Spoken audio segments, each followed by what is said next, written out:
बंदी छोड़ सतगुरु रामपाल जी परमेश्वर जी की जय हो।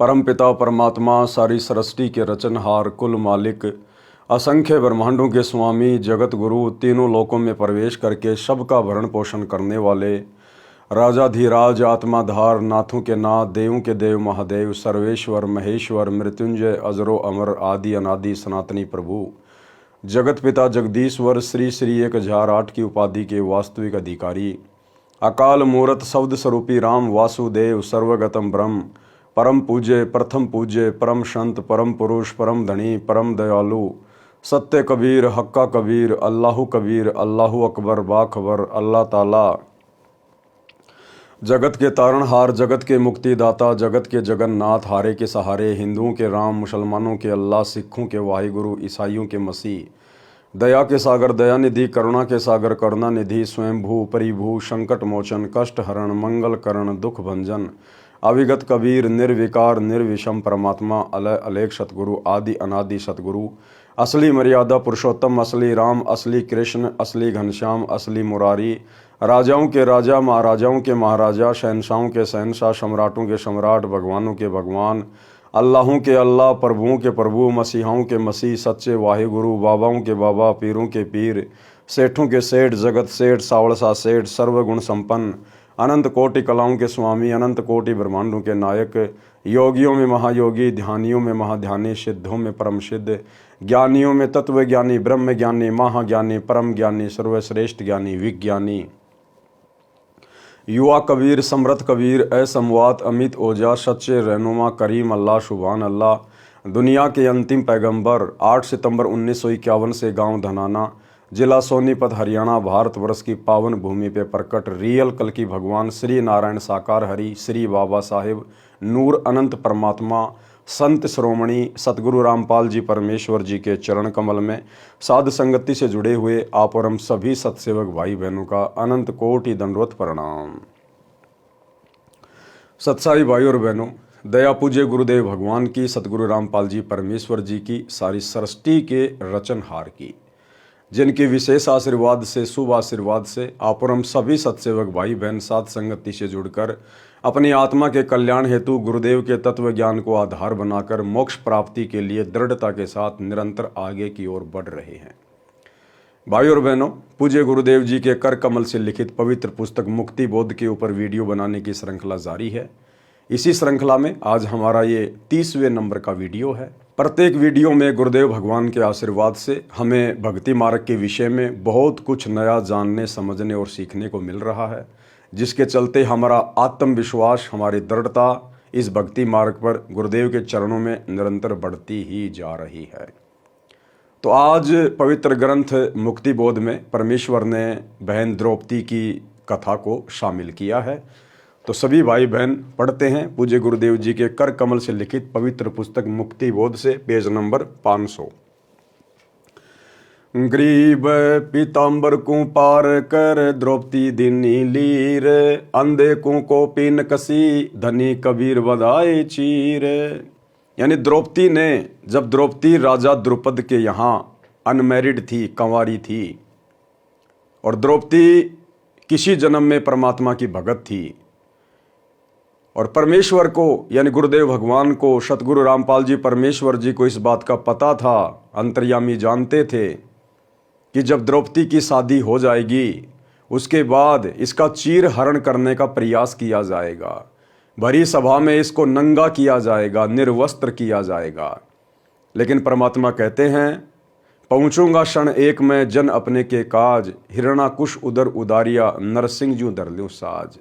परमेश्वर अपनी प्यारी आत्मा के लिए किसी जन्म में उसके द्वारा किए गए दान पुण्य के प्रभाव से या सत सुमरण के प्रभाव से परमेश्वर उसकी रक्षा के लिए अंततः पहुंच ही जाते हैं। तो गुरुदेव को पता था कि द्रौपदी के प्रारब्ध में इस प्रकार से एक संकट आएगा और उस संकट का निवारण करने के लिए परमात्मा ने द्रौपदी से पहले ही एक लीर कपड़े का दान में ले लिया, एक टुकड़ा कपड़े का दान में ले लिया। जब द्रौपदी जनाना घाट पर अपनी सहेलियों के साथ नहाने गई हुई थी, उधर से परमात्मा भी एक अंधे महात्मा का रूप बनाकर पानी में आके खड़े हो गए। द्रौपदी ने सोचा कि महात्मा जी हैं, दो चार परमात्मा की बातें करेंगे, पहले मैं नहा लेती हूँ। ये सोचकर द्रौपदी ने स्नान किया और उसके बाद ज्ञान चर्चा के लिए जैसे ही महात्मा जी के पास आने लगी तो द्रौपदी ने देखा कि महात्मा जी जल में कुछ ढूंढ रहे हैं। द्रौपदी ने ध्यान से देखा तो पता चला कि महाराज जी का कोपीन अर्थात उनके गुप्तांग का वस्त्र पानी में बह गया है और शर्म के मारे ये बाहर नहीं निकल रहे हैं। यानी परिस्थितियां कुछ ऐसी बनाई परमात्मा ने। अंत में द्रौपदी ने अपनी साड़ी फाड़कर और अंधे महात्मा जी तक पहुंचाई। उस एक लीर के कारण, लीर यानी कपड़े का टुकड़ा, उस एक लीर के कारण परमात्मा ने द्रौपदी का चीर अनंत कर दिया। एक लीर के कारण मेरे हो गए चीर अपार, जो मुझे पहले पता होता मैं देती सब कुछ वार। कि जिस महात्मा को मैंने एक टुकड़ा दिया था कपड़े का, उसके बदले इन्होंने मेरा चीन अनंत बढ़ा दिया।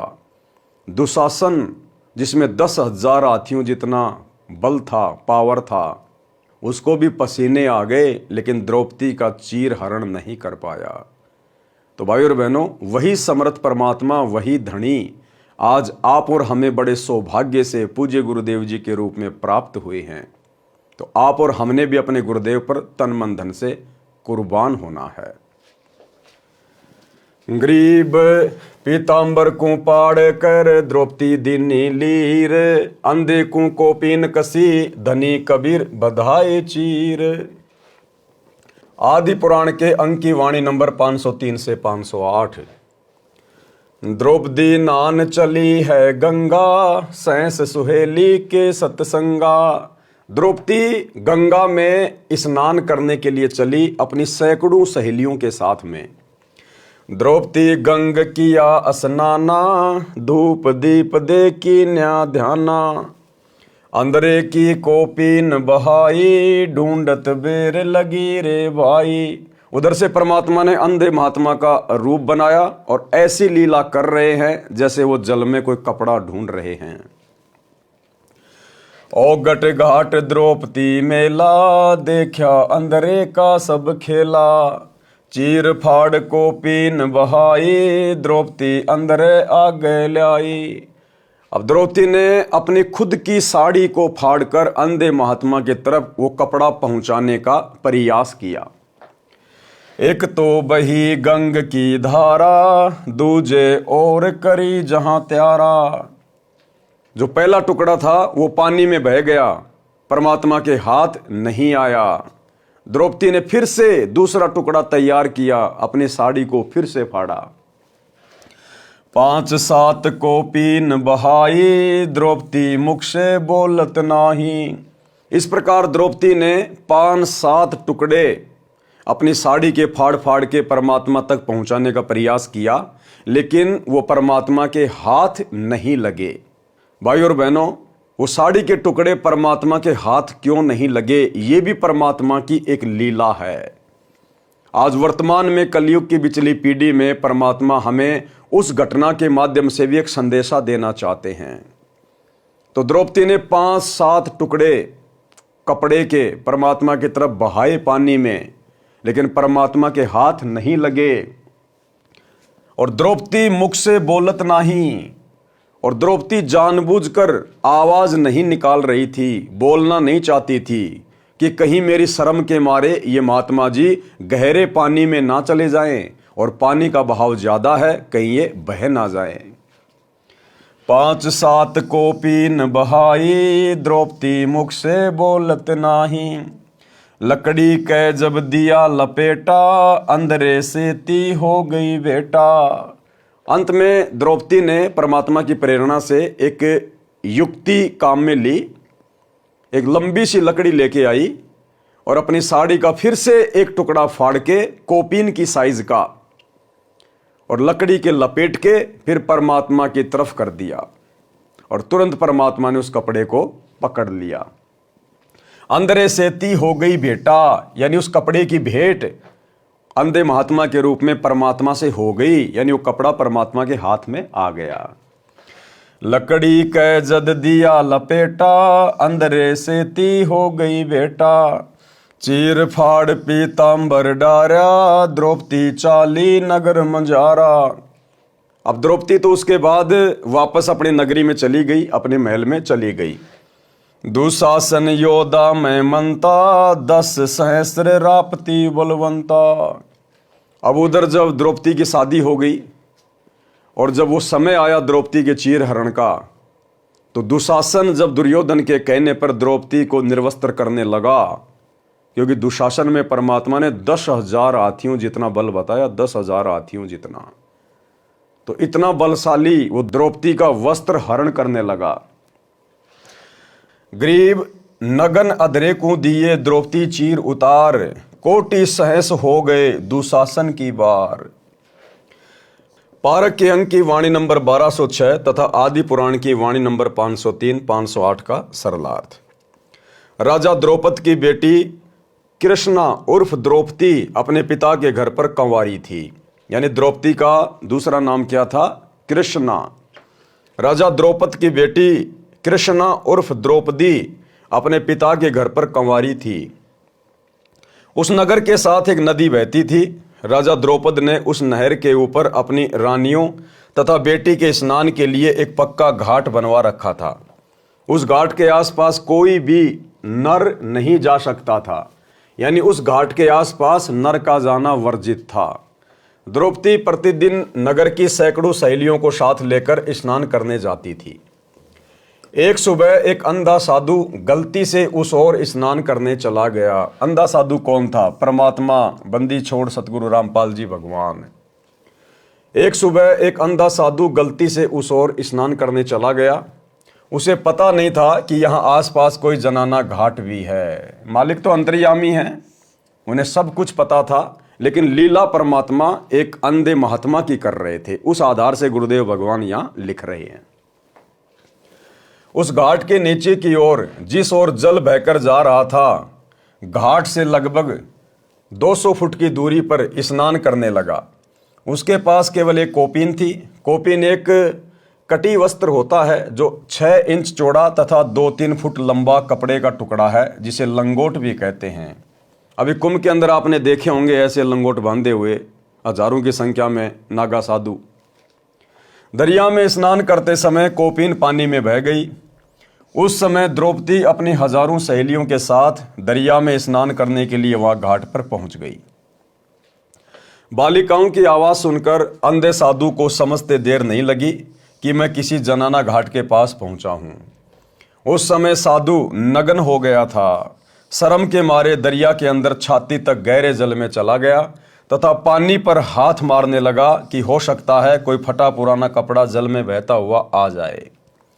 द्रौपदी भक्ति के संस्कारों युक्त थी। साधु को देखकर खुशी हुई कि साधु स्नान कर रहा है, हम भी स्नान कर लेते हैं, फिर साधु से परमात्मा की चर्चा सुनूंगी, आशीर्वाद लूंगी। आधा घंटा स्नान करके द्रौपदी घाट से बाहर आई और साधु को देखा कि कहीं चला न गया हो। साधु स्नान ही नहीं कर रहा था, कुछ खोज रहा था। द्रौपदी ने विचार किया, ध्यान लगाकर देखा तो पता चला कि साधु नंगा है। बाहर पटरी पर भी कोई कपड़ा नहीं है। द्रौपदी समझ गई कि साधु की कोपीन पानी में बह गई है। उसे यह भी ध्यान था कि यदि साधु के निकट जाकर बोलूंगी तो लड़की की आवाज सुनकर जल में और आगे भी जा सकता है। दरिया का तेज बहाव है, साधु मर जाएगा। लड़की ने अपनी स्वच्छ नई साड़ी जो प्रतिदिन बदल कर पहनती थी, राजा की लड़की थी, प्रतिदिन नई साड़ी पहनती थी, पुरानी दासियों नौकरानियों को देती थी। अपनी साड़ी से एक 9 इंच चौड़ा टुकड़ा साड़ी की चौड़ाई जितना लंबा फाड़ा जल में कोपीन के लिए छोड़ दिया। अंधा होने के कारण साधु देख नहीं पा रहा था, जिस कारण से कपड़े का टुकड़ा साथ से निकल जाता। भाइयों और बहनों, अब इस ज्ञान आधार से हमने विचार करना पड़ेगा।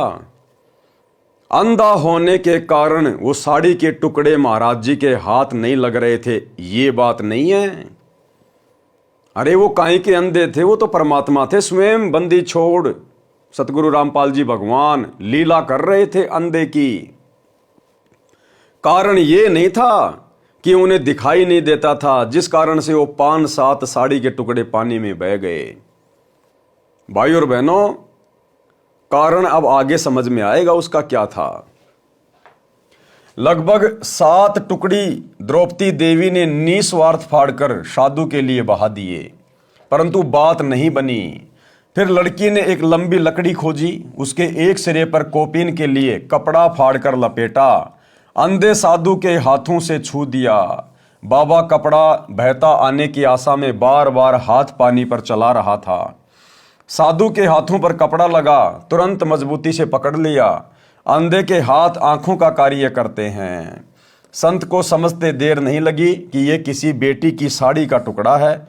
मेरी समस्या को समझकर पानी में डाला गया है, वह आसपास ही होगी। महात्मा ने कोपीन पर्दे पर बांधी तथा भरे कंठ से भावुक होकर बोला कि बेटी, महा उपकार मेरे पर किया है। आज आपने मेरी इज्जत रखी है। मैं नंगा बाहर जाता, शर्म लगती या दरिया में ही मर जाता। हे देवी, परमात्मा तेरी इज्जत रखे, तेरे को अनंत गुणा चीर परमात्मा देवे। ये आशीर्वाद दिया पूज्य गुरुदेव जी ने अपनी आत्मा को। कहते साधु बोले सहज स्वभाव और साधु का बोला मिथ्या ना जावे।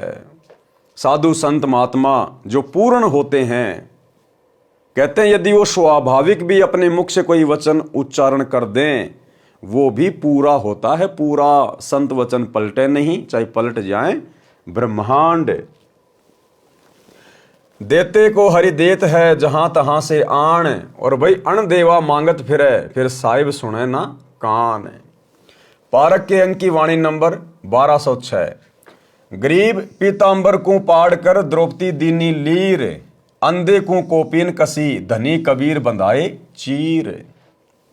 सरलार्थ, द्रौपदी ने अपनी साड़ी के कपड़े में से कपड़े का टुकड़ा, यानी उसको लीर कहते हैं, अंधे महात्मा को दान किया था। अंधे महात्मा ने कोपीन कसकर बांधी, धन्य हुआ। धनी कबीर सबके मालिक कबीर जी ने द्रौपदी का चीर बढ़ाया। द्रौपदी कोपीन दान करके आशीर्वाद लेकर अपने नगर में चली गई। आदि पुराण के अंक की वाणी नंबर 509 से 521। दुर्योधन राजा जहां बोले, द्रौपदी नगर करो पट ओले। द्रौपदी तू ही कर टेरी, राखो लाज मुरारी मेरी।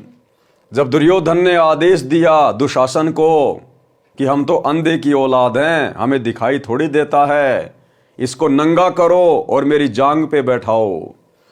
उसी समय द्रौपदी ने देखा कि भाई अब मेरी सहायता करने वाला परमात्मा के अलावा कोई नहीं है। पांचों पांडव जुए में हार चुके थे, वचन में बंध चुके थे। भीष्म पितामह, द्रोणाचार्य और वो योद्धा कर्ण दुर्योधन का मलिन अन्न खाकर उसके दबाव में था। सच्चाई के लिए सर ऊपर करके आवाज नहीं उठा पा रहे थे। द्रौपदी ने देखा अब तो परमात्मा के अलावा कोई नहीं बचा पाएगा। तब आत्मा से पुकार की थी, आत्मा से। तब वो परमात्मा अपनी आत्मा की शुद्ध लेता है। दुर्योधन राजा जहां बोले, द्रौपदी नगर करो पट ओले। द्रौपदी तू ही कर टेरी, राखो लाज मुरारी मेरी। विदुर कहे ये बंधु थारा, एक कुल एक परिवारा। विदुर के मुख पर लग्या थपेड़ा, तू तो है पांडवों का चेहरा। अब उस सभा के अंदर परमात्मा ने बताया केवल एक भक्ति बीज था, एक धर्मात्मा था, विदुर, जिसने सच को सच कहा। और गुरुदेव ने बताया कि पंचायती का यह लक्षण होता है, या तो पंचायत में बैठो मत, सभा में बैठो मत, और अगर बैठो तो सच को सच कहो, बात को बात कहो। यदि आपकी बात कोई नहीं मानता है तो सभा को छोड़ देना चाहिए, अन्यथा फिर वो दोषी बनता है। तो विदुर ने कहा कि भाई दुर्योधन तू ये क्या कर रहा है? अरे ये द्रौपदी, अरे तुम्हारे तो घर की बहू है, अरे तेरी भाभी है, तेरी माँ समान है। कल को ये बात जब बाहर जाएगी, समाज में जाएगी, दुनिया तुम्हारे मुंह पे थूकेगी कि अपने घर की इज्जत खुद ही बर्बाद कर दी, अपने घर की इज्जत खुद ही लुटा डाली। विदुर कहे ये बंधु थारा, एक कुल एक परिवारा। विदुर के मुख पर लग्या थपेड़ा, तू तो है पांडवों का चेहरा। तू तो है बांदी का जाया, विषम द्रोण कर्ण मुस्काया। परमात्मा ने बताया उस सभा में केवल एक भक्ति बीज था, एक धर्मात्मा था, विदुर। और विदुर ने खड़े होकर कहा कि भाई दुर्योधन, तू ये क्या कर रहा है? अपने घर की इज्जत खुद ही उतार रहे हो। कल को समाज क्या कहेगा? सर उठा के बात करने लायक नहीं रहोगे। अरे पांडव तो तुम्हारे भाई बंधु हैं, ये द्रौपदी तेरी भाभी है, तेरी मां समान है, तू क्या करने जा रहा भाई? जरा सोच विचार कर। जब विदुर ने समझाना चाहा तो इतने में दुशासन ने अपने चाचा के मुख पर थप्पड़ मारा, विदुर के। और दुर्योधन ने कहा कि तू तो पांडवों का चेला है, हमेशा उन्हीं की पक्ष की बातें करता है, क्योंकि तू तो बांदी से पैदा हुआ है, इसलिए तेरी सोच बांदियों जैसी है, नौकरों जैसी है। जब ये बातें सुनी इस प्रकार की और दुशासन ने जब अपने चाचा विदुर के मुख पर थप्पड़ मारा तो गुरुदेव ने बताया कि वो भीष्म पितामह, वो कर्ण और द्रोणाचार्य वो मुस्कुरा रहे थे। भाइयों और बहनों, ये कथाएं हमें बहुत गहरी शिक्षा देती है। परमात्मा ने बताया या तो पंचायत में बैठो मत, या तो सभा में बैठो मत न्याय करने के लिए। और अगर बैठते हो तो बात को बात कहना चाहिए, सच को सच कहना चाहिए। कोई भय नहीं होना चाहिए, कोई डर नहीं होना चाहिए, लाभ हानि की चिंता नहीं होनी चाहिए। और यदि सभा में आपकी कोई बात नहीं मानता है तो फिर उस सभा में नहीं बैठना चाहिए, वहां से उठ के चल देना चाहिए, अन्यथा व्यक्ति दोषी बनता है। पुण्यात्मा परमात्मा बताते हैं कि सोना सजन और संत ये टूट जुड़े 100 बार, दुर्जन और पाका कलश एक धक दरार। जैसे मटका होता ना गड़ा पक्का, वो एक बार थोड़ी सी क्रैक हो गया तो दोबारा नहीं सेट हो सकता, उसको कितना कुछ कर ले उसमें नारी की नारी वो पहचान रहेगी। ऐसे दुष्ट व्यक्ति एक बार नाराज हो गए वो सेट नहीं होते। और सोना और सजन अच्छी आत्मा और संत भक्त थोड़ी एक बार कवा सुनी हो भी गई तो कभी याद भी नहीं रखते मेरी इसकी कभी लड़ाई हुई थी, ऐसा स्वभाव होता है। जैसे सोने का कोई आभूषण है उसको टुकड़े कर दिए और फिर दोबारा उसको बना दिया जाता है आभूषण, उसकी पहचान भी नहीं रहती, ऐसा मेल खा जाता है। तो दुर्योधन जो था वो पाका कलश था, एक के बात पर इतना दुख मान गया कि नो कर दूंगा वह कर। तो उसका प्रतिफल लेने के लिए उसने सारा षड्यंत्र रच कर पांडवों से राज भी जीत लिया, द्रौपदी भी जीत ली अटपट करके। अब दुशासन से कहा दुर्योधन ने कि इस द्रौपदी को नंगा करो और मेरे जांग पर बिठा दे नंगी करके। बता, सरेआम सभा में ये पंचायत थी, इस महाभारत इस ग्रंथना पढ़ पढ़ कर हमने आंखें फुड़वा ली। इसमें क्या विचार था? अब वहां सारी सभा बैठी, भीष्म पितामह द्रोणाचार्य और कर्ण जैसे योद्धा, और भीष्म पितामह तो उनका दादा था और द्रोणाचार्य गुरु और कर्ण एक बहुत बड़ा योद्धा थे, और तीनों के तीनों ये वैसे भी सूरवीर थे। तो वहां किसी ने भी ये नहीं कहा दुर्योधन तो के जुल्म कर रहा है, अरे बेवकूफ ये क्या करने जा रहा है तू। देखो सभा पंचायत के अंदर एक नियम होता है, जो नेक व्यक्ति हो जायज बात कहे और कोई ना मानने तो उठ कर चला जा, सभा त्याग देनी चाहिए, वहां रहना भी दोष लगे। तो जब उन्होंने ये कर्म शुरू किया उसी समय विदुर खड़ा हुआ। विदुर ने कहा कि रे नालायक को क्या कर रहे हो तुम, अपनी बहू को और बेइज्जत कर रहे हो। कौरव और पांडव चाचा ताऊ के हो तुम, तुम्हारी और इसकी इज्जत में कौन सा फर्क है। बाहर के लोग ने कहेंगे अपनी इज्जत आप पर तार दी ने। कहते हैं विदुर कहे ये बंधु थारा, एक के कुल एक के पर वो परिवार। विदुर के मुख पर लगा थपेड़ा, तू तो है पांडवों का चेहरा। अब दुशासन ने अपने चाचा विदुर का थप्पड़ मारा कि तू तो इनका चमचा है, पांडवों की ओर बोलता हमेशा। और वो कह था न्याय की बात कि भाई इसे तो पांडवों की बहू, ऐसी कौरवों की। बता इसमें किसकी इज्जत खराब, अपनी इज्जत आप ही खराब कर रहे हो। तुम कहते हैं, विदुर कहे ये बंधु थारा, ये थारा भाई है, तुम्हारे भाई है, और एक का कुल एक परिवार है। विदुर के मुख पर लगा थपेड़ा, तू तो है पांडवों का चेहरा, तू तो है बांदी का जाया। दुशासन ने कहा कि तू तो बांदी से पैदा हुआ है, तेरी मनोवर्ती गुलाम वाली ही है, तू हमेशा ऐसी घटिया बात करता है। तू तो है बांदी का जाया। और भीष्म, कर्ण और द्रोण मुस्काया। जब दुशासन ने अपने चाचा का थप्पड़ मारा और उसको यूं कहा कि तू तो है बांदी का जन्मा हुआ गुलाम, तो उस बात पर वह तीनों, भीष्म पितामह दादा और द्रोणाचार्य गुरु और कर्ण व सूरवीर, तीनों ने हंसन लगे, मुस्कराए, एक बहुत अच्छी बात कही। अरे बेशर्मो, खड़ा होकर ये कहना चाहिए था, बेवकूफ तूने कैसे अपने चाचा बात उठा दिया, नकमी आत्माओं। अगर उन तीनों में से एक भी खड़ा होकर ये कह देता खबरदार से लड़की का हाथ लगाया, कौरवों की हिम्मत नहीं थी। लेकिन वो बुद्धि भ्रष्ट थे। जब लड़की को नंगा किया जा रहा सरेआम, और वहां बैठे किस लिए, फिर वो, उनमें कितनी गंदी सोच होगी ये सहज हिसाब लगाया जा सकता है। तो यहाँ परमात्मा ने सूक्ष्म वेद के अंदर इन पुराने ग्रंथों का भी जूस निकाला है, निष्कर्ष निकाल कर आपको दिया जा रहा है। तो केवल एक भक्ति बीज था, धर्मात्मा विदुर, जिसने सच बात कही। दुशासन भर है गलबाही, द्रौपदी ध्यान धर्या पदमाही।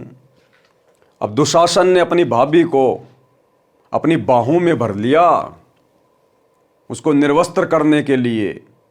उसी समय द्रौपदी ने परमात्मा से अर्ज की, गरीब द्रौपदी टेरी ध्यान धर, सुनो पुरुष रघुवीर, दुशासन था के जब अनंत कोटि भय चीर।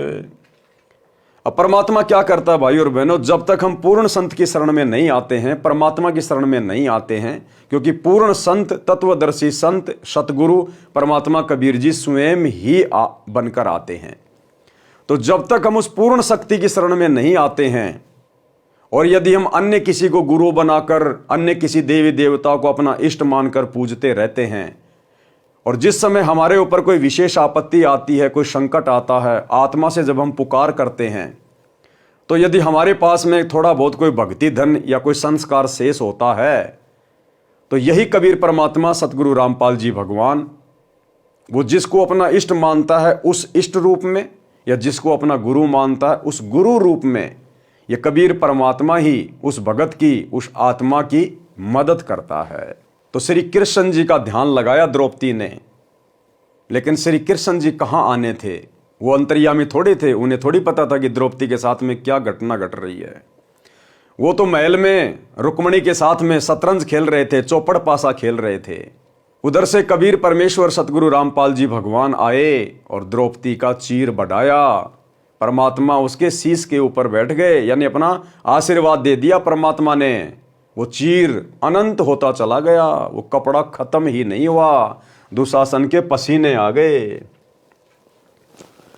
प्रियतम पूर्ण ब्रह्म बिनानी, मेरी लाज रखो परवानी, गजगरा के तार नहारे, बिल्ली के सुत अग्नि उबारे। अब द्रौपदी ने हृदय से प्रार्थना की कि हे प्रियतम पूर्ण ब्रह्म परमेश्वर, मेरी लाज रखो, मेरी इज्जत रखो परमात्मा। हे परमात्मा, आपने मगरमच्छ से हाथी की जान बचाई परमात्मा, आपने बिल्ली के बच्चों को आवे की अग्नि से बचाया परमेश्वर, आप मेरी भी रक्षा करें। प्रहलाद भगत किए परवाना, नरसिंह रूप धर्या विधि नाना। हे परमेश्वर, आपने अपनी प्रिय आत्मा भगत प्रहलाद को बचाने के लिए नरसिंह रूप धारण किया, आज मुझे भी आपकी आवश्यकता आन पड़ी है। पापी अधम को तारन हारे, मैं बांधी हूं पंचभरतारे। मैं पांचों पांडवों की पत्नी पंचभरतारी आपसे विनती करती हूं, अर्ज करती हूं, हे परमेश्वर आप मेरा उद्धार करें, आप मेरी रक्षा करें। द्रौपदी टेर सुनी परवाना, द्रौपदी है कैलाश समाना, जैसे अडिग अडोल खंबा, ध्यान धर्या है पिंड हुरंबा। अब द्रौपदी तो बिल्कुल शून्य हो गई और ध्यान सुरती अपने परमात्मा में लगा दी। रुक्मणी कर पकड़ा मुस्काई, अनंत कहाँ मोकू समझाई। अब परमात्मा का नियम है, आपने जिसको अपना गुरु बना रखा है उसके माध्यम से परमात्मा अपनी शक्ति भेजता है उस आत्मा तक। तो द्रौपदी ने ध्यान लगाया श्री कृष्ण जी का, क्योंकि वो उसे अपना प्रियतम मानती थी, अपना गुरु मानती थी। उधर से श्री कृष्ण जी शतरंज खेल रहे थे अपने महल में रुक्मणी के साथ में। अब जैसे द्रौपदी ने प्रार्थना की तो परमात्मा ने श्री कृष्ण जी के हाथ को यूं कर दिया आशीर्वाद की मुद्रा में, और चौपड़ पासा खेलते खेलते श्री कृष्ण जी के मुख से निकला अनंत अनंत। परमात्मा ने निकलवाया और रुक्मणी ने कहा अनंत कहां मोकू समझाई। आप तो शतरंज खेल रहे हो, इसमें अनंत शब्द नहीं बोला जाता, आपने अनंत शब्द क्यों बोला, मुझे इसका रहस्य समझाइए। रुक्मणी कर पकड़ा मुस्काई, अनंत कहां मोकू समझाई।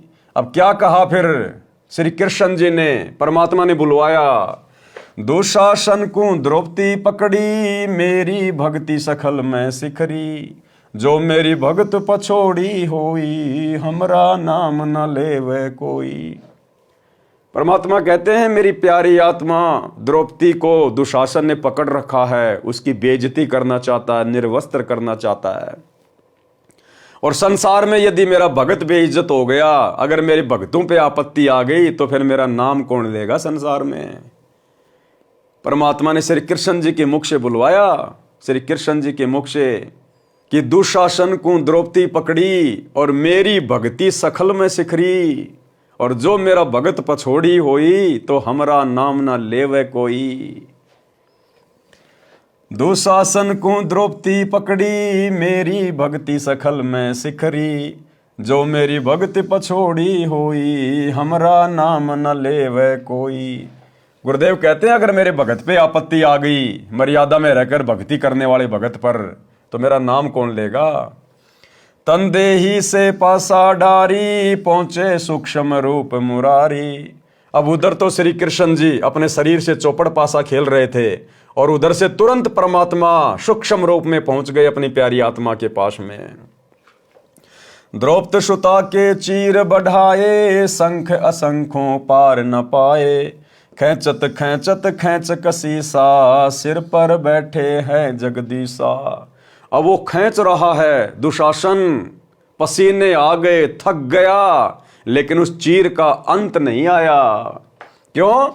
क्योंकि द्रौपदी के शीश पर परमात्मा बैठे थे, जगदीश बैठे थे। जगदीश जगत प्लस ईश, सारे संसार का स्वामी, सारी सृष्टि का स्वामी।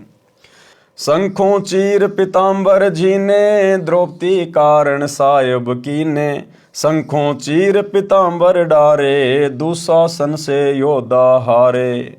गरीब पंडों से तिद्रोह करी, गए इकोतर वीर। भीष्म द्रोण कर्ण कै, शीस चढ़ी तकसीर। भीष्म द्रोण कर्ण कुल द्रोहा, पंडों से ती पकड़ा लोहा। दुर्योधन की संज्ञा कीनी, वासुदेव की कल्पना चीनी। भीष्म, द्रोणाचार्य और कर्ण, इन्होंने अधर्म का साथ दिया, धर्मात्माओं का साथ नहीं दिया, सत्य का पक्ष नहीं लिया। अंत में उनकी दुर्गति हुई, दुर्गति। आदि पुराण की वाणी नंबर 509 से 521 का सरलार्थ है। धृतराष्ट्र तथा पांडु दो भाई थे। धृतराष्ट्र बड़ा था तथा अंधा था, जिस कारण से छोटे भाई पांडु को राज्य दिया गया। पांडु दिल्ली का राजा बना। धृतराष्ट्र के 101 पुत्र जन्मे, पांडु के 5 पुत्र। पांडु राजा पीलिए का रोगी था, उसकी मृत्यु हो गई। उसके बड़े बेटे युधिष्ठिर को राजा नियुक्त किया गया। धृतराष्ट्र के बड़े पुत्र का नाम दुर्योधन था, उससे छोटे का नाम दुशासन। यहां पर यह बताना अनिवार्य है कि द्रौपदी का विवाह अर्जुन पांडव के साथ हुआ था। पांडव 5 भाई थे, युधिष्ठिर, अर्जुन, ये कुंती रानी से जन्मे थे। पांडव राजा की 2 रानियां थी। माद्री पांडव राजा के साथ सती हो गई थी। तब तक अर्जुन का विवाह द्रौपदी से नहीं हुआ था। जब स्वयंवर में मछली की आंख में तीर मारकर अर्जुन ने द्रौपदी के विवाह की शर्त पूरी कर दी थी, तो राजा द्रौपद ने अपनी बेटी द्रौपदी का विवाह अर्जुन से कर दिया। उस समय स्वयंवर में 5 पांडव गए थे। जब द्रौपदी को लेकर 5 पांडव घर आए तो कुंती माता महल के अंदर थी, दरवाजा बंद था। युधिष्ठिर ने आवाज लगाई, माता जी दरवाजा खोलो, आपके 5 पुत्र आए हैं, एक अनमोल वस्तु लाए हैं। माता कुंती ने अंदर से ही कह दिया कि उस वस्तु को 5 बांट लो। जब कुंती ने बाहर आकर देखा तो एक बहू लाए हैं। माता ने कहा कि बेटा, माता के वचन का पालन करना होगा, ये तुम 5 की पत्नी हो रहेगी। अब ये था महाभारत का ज्ञान। अरे अगर गलती से कह भी दिया कि इस वस्तु को आपस में बांट लो, तो चलो खाने पीने की वस्तु होती तो आपस में बांट लेते। जब बाद में देखा कि भाई ये तो वस्तु नहीं, ये तो एक लड़की है, बहू लाए हैं, तो बोल देती कि कोई बात नहीं बेटा, मैंने बिना सोचे समझे बोल दिया, परमात्मा मुझे माफ करे, कोई बात नहीं बेटा। लेकिन भाई और बहनों, काल ने ये कहानी इसी प्रकार से घटित करवानी थी। राजा युधिष्ठिर ने एक अति सुंदर महल पूर्ण रूप से ग्लास का बनवाया था, यानी शीशे का बनवाया था। एक दिन द्रौपदी सिर पर घड़ा लेकर प्रतिदिन की तरह तालाब से पीने का पानी लेकर घर पर आई थी। उसी समय दुर्योधन भी पांडवों के शीश महल को देखने के लिए आया, तो उसकी टक्कर शीशे की दीवार से हो गई, क्योंकि पता नहीं लगता था कि आगे खाली स्थान है या दीवार है। टक्कर लगने से दुर्योधन धड़ाम से गिरा। द्रौपदी जोर जोर से हंसी तथा व्यंग किया कि अंधे की संतान अंधी ही होती है। इस बात का दुर्योधन ने बहुत दुख माना तथा प्रतिशोध लेने का अवसर तलाशने लगा। गुरुदेव भगवान कहते हैं कि तीर कमान से और बात जुबान से एक बार निकलने के बाद वापस नहीं आती है, इसलिए भक्तों ने बहुत सोच समझ के अपनी जुबान से शब्द निकालने चाहिए। अब वही तो बात है ना, कहते हैं तीर कमान से और वचन जुबान से निकलने के बाद वो वापस नहीं आता। तो सोच समझ कर हमने हर क्रिया बोल चाल करनी चाहिए। भाई और बहनों, ये द्रौपदी की गलती थी, क्योंकि द्रौपदी कालवश थी। काल ने इस घटना को इसी प्रकार से घटित करवाना था द्रौपदी के माध्यम से। लेकिन आप और हम भगत भाई बहनों ने इस महाभारत से शिक्षा लेनी है कि हम भगत भाई बहनों ने कोई भी कुवचन, कोई भी ऐसा व्यंग जो आगे चलकर हमारे लिए परेशानी पैदा कर दे, हम भक्तों ने अपने मुख से नहीं निकालना चाहिए। परमात्मा कहते हैं, जिव्या तो वाहे बली जो रटे हरि को नाम, नहीं तो काट के फेंक दियो मुख में बलो ना चाम। हमें इस जिव्या से उच्चारण करने के लिए परमात्मा ने अमर मंत्र दे दिए, अमर सत्संग दे दिए, सतगुरु की महिमा कीजिए। हमने इस जिव्या का दुरुपयोग नहीं करना है, बहुत सोच समझकर शब्दों का इस्तेमाल करना है। और दूसरी बात, यदि हम भगत भाई बहनों को कोई कुवचन बोल भी दे, कोई व्यंग मार दे, तो हम भगत भाई बहनों ने दुर्योधन की तरह उस बात को पकड़ के नहीं बैठना चाहिए। यह भी एक भगत का लक्षण नहीं होता है। परमात्मा कहते हैं, साधु सज्जन और सोना टूट जुड़े सोबार, दुर्जन कुंभ कुमार का एक के धक्के दरार। जिस प्रकार साधु यानी भगत और सज्जन यानी अच्छे इंसान और सोना जो एक धातु होती है, उनको कितनी ही बार आपस में तोड़ दो, मरोड़ दो, यानी संतों को चाहे कोई गाली दे दो, चाहे संतों से कोई बुरा व्यवहार कर लो, अगर छोटी मोटी बात को लेकर संतों में भक्तों में कोई विवाद हो गया, झगड़ा हो गया, तो जो संत होते हैं, साधु होते हैं, सज्जन पुरुष होते हैं, वो उस बात को अपने दिल पर लेके नहीं बैठते दुर्योधन की तरह। वो वापस एक दूसरे से माफी मांग के वैसे ही हो जाते हैं जैसा कभी उनके बीच कभी कोई विवाद हुआ ही नहीं। तो ये तो है संतों के लक्षण, भक्तों के लक्षण। और जो बात को गांठ मार ले वो है दुर्योधन। तो संतों भक्तों में ये अवगुण नहीं होना चाहिए। संतों को भक्तों को सोने का जैसा होना चाहिए। सोने धातु को कितनी बार आग में पिघला लो, फिर से नया गहना बना लो। आपने सोने की धातु का कोई भी गहना बना लिया, आप फिर से उसको पिघला के आप फिर से कोई नया गहना बना सकते हैं। तो इसी प्रकार संतों को, भक्तों को सहनशील, विनम्र और अधीन होना चाहिए। पहली बात तो सतगुरुदेव भगवान से उपदेश लेने के बाद, उनका ज्ञान सुनने के बाद, और जब भक्ति हमारे हृदय में प्रवेश कर जाएगी तो हमें भाई और बहनों किसी की बातों का बुरा लगेगा ही नहीं। यदि हमें लोग गालियां भी देंगे, ताने मारेंगे, बुरा भला कहेंगे, हमें बहुत अच्छा लगेगा। हमें उनकी बातों का बिल्कुल भी बुरा नहीं लगेगा। हमें बिल्कुल वो बालक बुद्धि के व्यक्ति नजर आएंगे कि भाई इसको ज्ञान नहीं है, नादान है अभी ये। हम उसकी बातों का बुरा मान ही नहीं सकते। दुर्योधन की तरह हमारे अंदर वो खुंदक बन ही नहीं सकती इस परमात्मा के ज्ञान से। यदि हमारे हृदय में ज्ञान समा गया है तो परमेश्वर के कहने का मतलब है, संतों भक्तों ने किसी के कुबोल का, कुविचारों का बिल्कुल भी बुरा नहीं मानना चाहिए। प्रतिशोध की भावना, बदले की भावना शौपन में भी नहीं होनी चाहिए। इस बात का दुर्योधन ने बहुत दुख माना तथा प्रतिशोध लेने का अवसर तलाशने लगा। दुर्योधन की आयु भी युधिष्ठिर की आयु के समान थी। धृतराष्ट्र के पुत्रों को कौरव कहते थे, पांडवों के पुत्रों को पांडव कहते थे। कौरवों ने विचार किया कि दिल्ली की गद्दी पर हमारा अधिकार है, क्योंकि हमारे पिताजी चाचा पांडु से आयु में बड़े थे। राजनीति का नियम है कि राजा का जो बड़ा पुत्र होगा वह राजगद्दी पर बैठेगा, वह राजा होगा। दुर्योधन के मामा का नाम शकुनी था, जो एक पैर से लंग करके लंगड़ा कर चलता था। उसने अपने भाणजों को उकसाया कि राज पर आपका अधिकार है, जैसे तैसे राज्य प्राप्त करो, आपको सदा पांडवों का गुलाम बनकर रहना होगा। मैं ये नहीं देख सकता। एक योजना बनाई कि युधिष्ठिर राजा को जुआ खेलने के लिए खुश करो। मैं युधिष्ठिर को हेरा फेरी करके हरा दूंगा, ये मेरी जिम्मेदारी है। देखो भाई और बहनों, काल हमारे साथ भी इसी प्रकार से छल बल करने का प्रयास करेगा। जिस प्रकार शकुनी ने, अर्थात उस काल ने पांडवों को राज्य विहीन करने के लिए और जुआ खेलने के लिए प्रेरित कर लिया, खुश कर लिया, और अंत में फिर क्या दुर्गति हुई इनकी। 12 वर्ष तक जंगल में भटके अज्ञातवास में, और लाखों करोड़ों लोग मरवा दिए फिर महाभारत के युद्ध में, वो जुआ खेलने के कारण। तो हम भगत भाई बहनों ने इस महाभारत से शिक्षा लेनी चाहिए कि हम भगत भाई बहनों ने शौपन में भी अपने गुरुदेव के नियम और मर्यादाओं को नहीं तोड़ना चाहिए। हमें गुरुदेव भगवान ने कोई भी खेल खेलने से मना किया हुआ है। जुआ भी एक खेल है, लॉटरी भी एक खेल है। ना हमने किसी का सहयोग करना, ना हमने कोई cricket, volleyball, kabaddi, football, hockey कुछ नहीं खेलना। नॉर्मल एक्सरसाइज चाहें तो हम कर सकते हैं, हल्की फुल्की दौड़ धूप हम कर सकते हैं, सुबह शाम हम टहल सकते हैं, हल्का फुल्का व्यायाम कर सकते हैं, एक्सरसाइज कर सकते हैं। लेकिन हमने जिम वगैरह करना, बॉडी बिल्डिंग करना, जिम्नास्टिक करना, या कोई गेम खेलना जिसमें हमारी श्वासें ज़्यादा से ज़्यादा बर्बाद हो, हमारा समय बर्बाद हो, हमने सहयोग भी नहीं करना किसी का।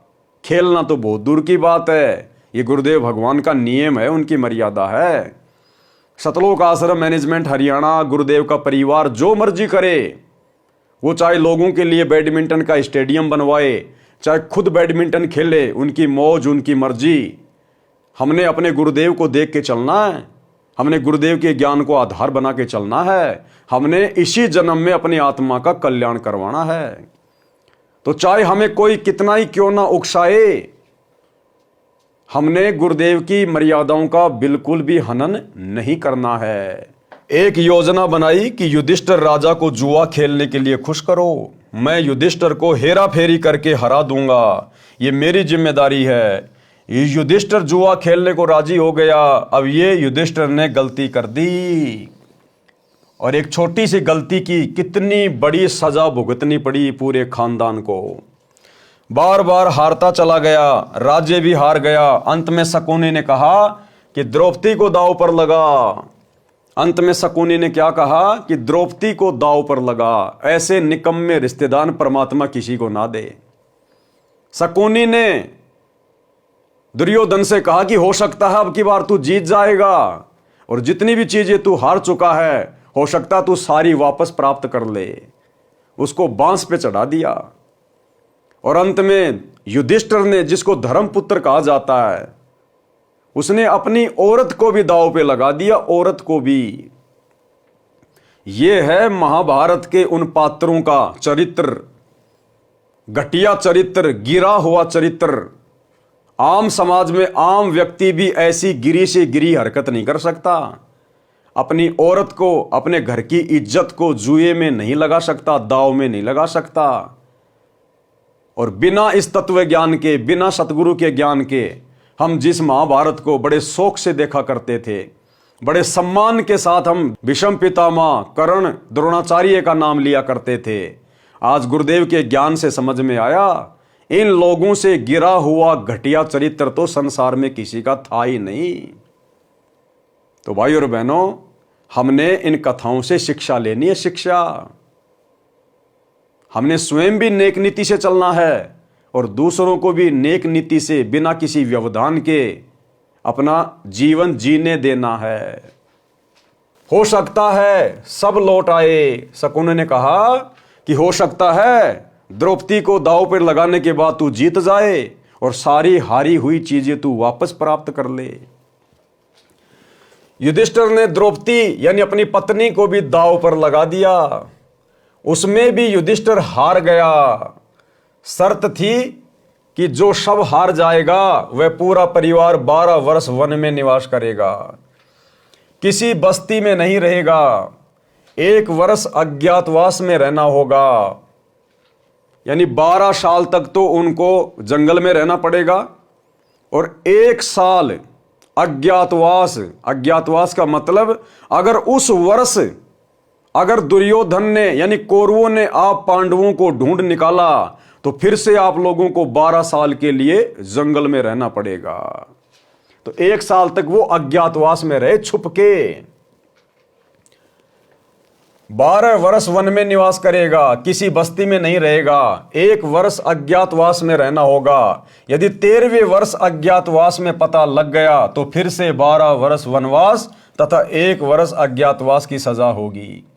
यदि 13वें वर्ष वाला अज्ञातवास में पता नहीं लगा तो दुर्योधन का राज्य युधिष्ठिर को लौटाना होगा। जब युधिष्ठिर द्रौपदी को भी खो बैठा तो दुर्योधन का दांव लग गया।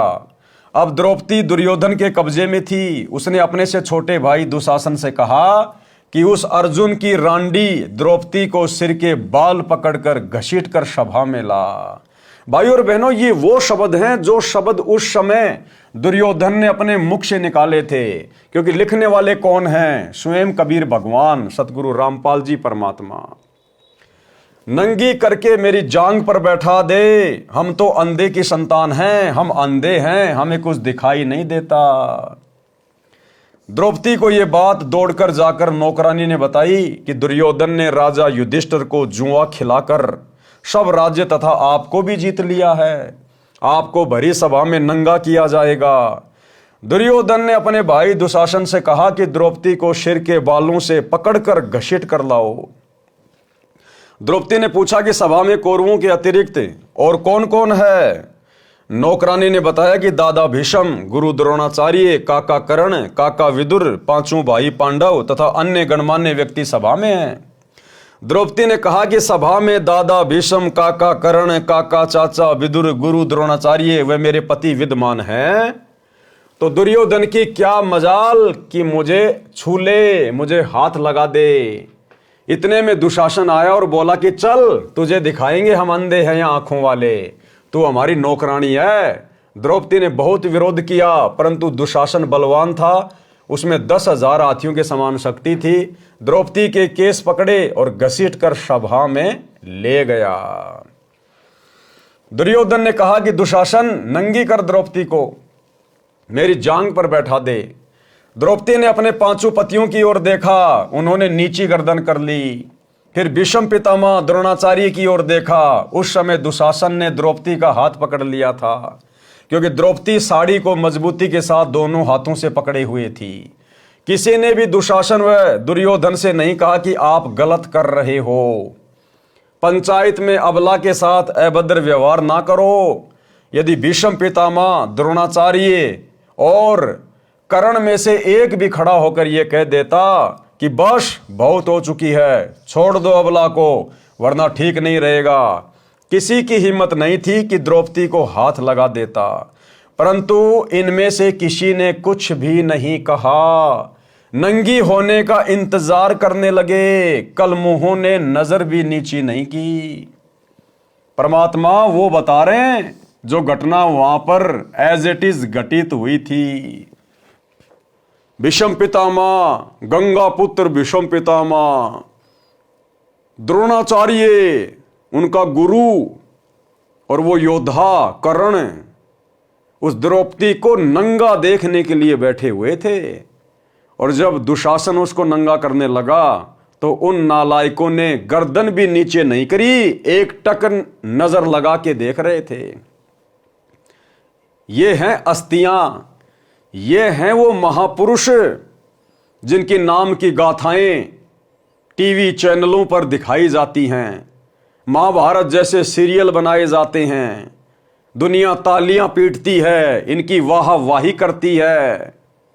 ये है वो घटिया चरित्र जिनकी तो परमात्मा कभी सौपन में शक्ल भी ना दिखाए, शक्ल भी। द्रौपदी के ऊपर टिका रखी थी क्या नजर, कल मुंहों ने नजर भी नीचे नहीं की, द्रौपदी के ऊपर टिका रखी थी कि कब नंगी हो और कब हम इसके सौंदर्य का आनंद लें। उस सभा में केवल इंसान विदुर था जो भगत आत्मा पंचायती था। विदुर जी खड़े हुए और बोले, विदुर कहे ये बंधु थारा, एक कुल एक परिवारा। विदुर के मुख पर लग्या थपेड़ा, तू तो है पांडवों का चेहरा, तू तो है बांदी का जाया, भीष्म द्रोण कर्ण मुस्काया। और वर्तमान में भाई और बहनों, गुरुदेव के जेल जाने के बाद ये दुर्योधन और दुशासन वाली ये कहानी, ये कथा, ये चरित्र गुरुदेव के परिवार वाले निभा रहे हैं, स्टेट कोऑर्डिनेटर निभा रहे हैं, आश्रम संचालक निभा रहे हैं।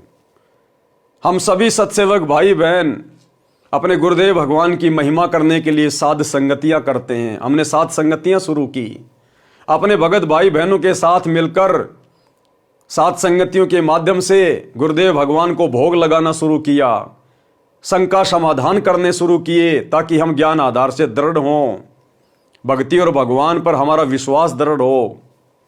लेकिन ये सारी बातें इन कौरवों को पसंद नहीं आई और इन्होंने तरह तरह से साथ संगतियों में आकर व्यवधान डालना शुरू किया। भगत भाई बहनों को लठों से मारा, मुकदमे करवाए, जेल करवाई, गालियों की सीमा नहीं। लेकिन भाई और बहनों, एक भी व्यक्ति आवाज उठाने को तैयार नहीं हुआ। कोई भी स्टेट कोऑर्डिनेटर, कोई भी आश्रम संचालक, एक भी व्यक्ति, सब के सब नंगा नाच देख रहे हैं, नंगा नाच। अगर एक भी स्टेट कोऑर्डिनेटर या आश्रम संचालक अगर विदुर की तरह सत्य का साथ देता तो गुरुदेव के कलयुगी परिवार की औकात नहीं, हिम्मत नहीं जो साथ संगतियों के ऊपर किसी भी प्रकार से कोई बाधा डालने का प्रयास करे। लेकिन किसी भी महापुरुष ने आवाज नहीं उठाई, एक भी स्टेट कोऑर्डिनेटर ने। तो अंत में इनके साथ क्या होगा? वही होगा जो महाभारत के उन नालायक लोगों के साथ में हुआ, भीष्म, कर्ण, द्रोणाचार्य के साथ में हुआ, दुशासन के साथ हुआ। और यदि किसी ने थोड़ी बहुत कोई आवाज उठाने की विदुर की तरह कोशिश भी की, सच को सच कहने का भी प्रयास किया दुर्योधन के सामने, गुरुदेव के परिवार के सामने, तो उनके नाम के तुरंत पीले पर्चे निकाल दिए गए। जैसे दुशासन ने तुरंत थप्पड़ मार दिया और कहा तू तो है बांदी का जाया। तो वर्तमान में अगर कोई सच का साथ देने का प्रयास भी करता है, थोड़ी बहुत कोई हिम्मत भी करता है, तो तुरंत उसके नाम के पीले पर्चे निकाल दिए जाते हैं, गुरुद्रोही घोषित कर दिया जाता है।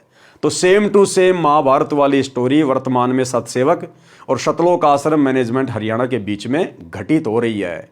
भाई सत्य की जीत वहां हुई थी और सत्य की जीत यहां भी होगी।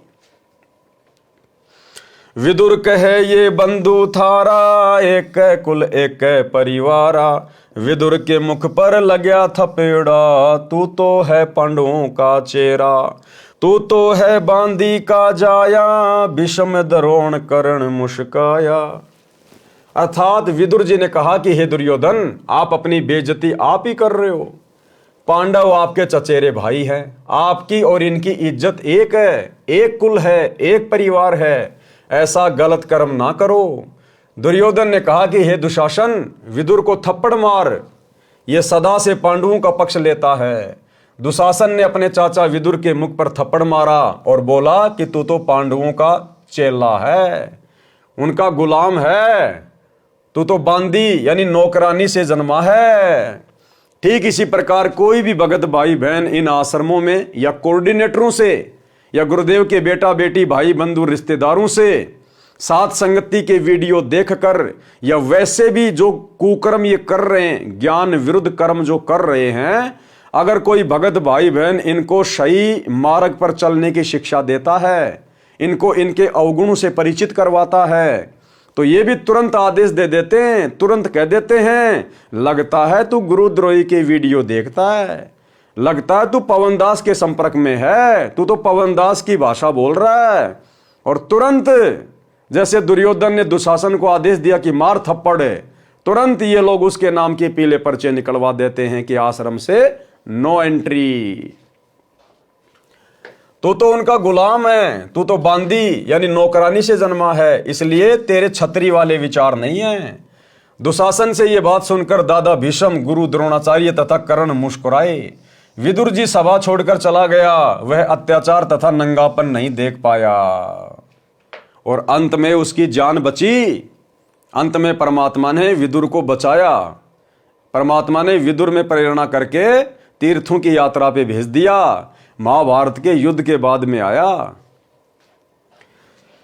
एक सच्चे पंचायती का कर्तव्य बनता है कि वह सभा में सत्य का पक्ष ले। यदि कोई नहीं मानता है तो सभा छोड़कर चला जाए। लेकिन भाई सतलोक आश्रम मैनेजमेंट हरियाणा की सभा लोग नहीं छोड़ रहे, बिल्कुल अधर्म के पाड़े में हैं, झूठ के पाड़े में बैठे हैं। क्यों नहीं छोड़ पा रहे ये कोऑर्डिनेटर? क्यों? क्योंकि सतलोक आश्रम मैनेजमेंट हरियाणा का मलिन अन्न खाकर इनकी बुद्धि भ्रष्ट हो चुकी है। सच क्या है, झूठ क्या है, इनको सब पता है। मुझ पवन दास के वीडियो सबसे पहले यदि कोई देखता है तो कोऑर्डिनेटर, गुरुजी का परिवार। उसके बावजूद भी ये लोग जानबूझकर सांची तजकर बैठे हैं। अंत में क्या होगा इनके साथ में? विदुर जी ने कर्तव्य पूरा किया। जब द्रौपदी ने देखा कि मैं जिनको अपना संरक्षक मानती थी, जिन बड़े बुजुर्गों पर विश्वास करती थी कि ये कभी अबला को नंगा नहीं होने देंगे, ये मेरी भूल थी। अपना तो परमात्मा है। कौन है? परमात्मा। ठीक इसी प्रकार भाइयों और बहनों, हमने भी शिक्षा लेनी है।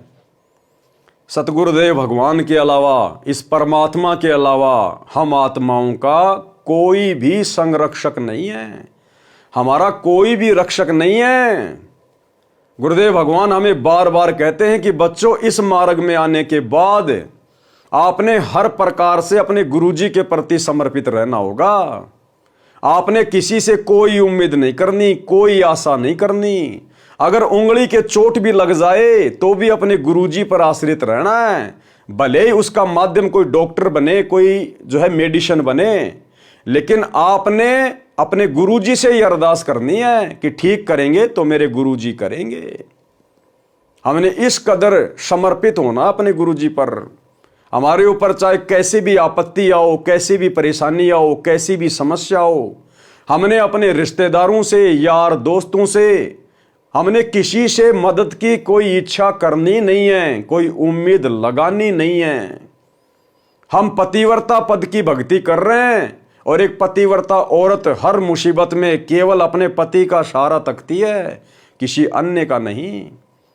तो भले हमारे साथ में कुछ भी बीते, कुछ भी हो, कितनी बड़ी हानि होती दिखाई दे, परमात्मा कहते हैं विश्वास रखना अपने गुरुदेव भगवान पर। वो आपत्ति ऐसे टल जाएगी जैसे हवा चलने से बादल दूर दूर भाग जाते हैं। तो भाइयों और बहनों, हमने इस कथा से शिक्षा लेनी है केवल अपने गुरुजी से हमने और किसी से कोई उम्मीद नहीं लगानी है। जिन बड़े बुजुर्गों पर विश्वास करती थी कि ये कभी अबला को नंगा नहीं होने देंगे, ये मेरी भूल थी। अपना तो परमात्मा है। द्रौपदी श्री कृष्ण को गुरु बनाए हुए थी। आपत्ति में गुरुजी को याद किया जाता है। आपत्ति में किसको याद किया जाता है? गुरुजी को। शिक्षा दे रहे हैं परमात्मा कि आप भक्तों पर यदि कभी कोई आपत्ति आ जाए, पहली बात तो शत भक्ति मर्यादा में रहकर करने वाले भगत भाई बहनों पर आपत्ति परमात्मा आने नहीं देता। और फिर भी यदि कोई आपत्ति आ जाए तो परमात्मा कहते हैं कि वो तुम्हारी परीक्षा होगी। गुरु तुम्हें चेक करेगा कि तुम अपने गुरुजी पर आश्रित होना सीखे या नहीं सीखे। तो आपत्ति के समय गुरुजी को याद किया जाता है। गुरुजी कौन? परमात्मा।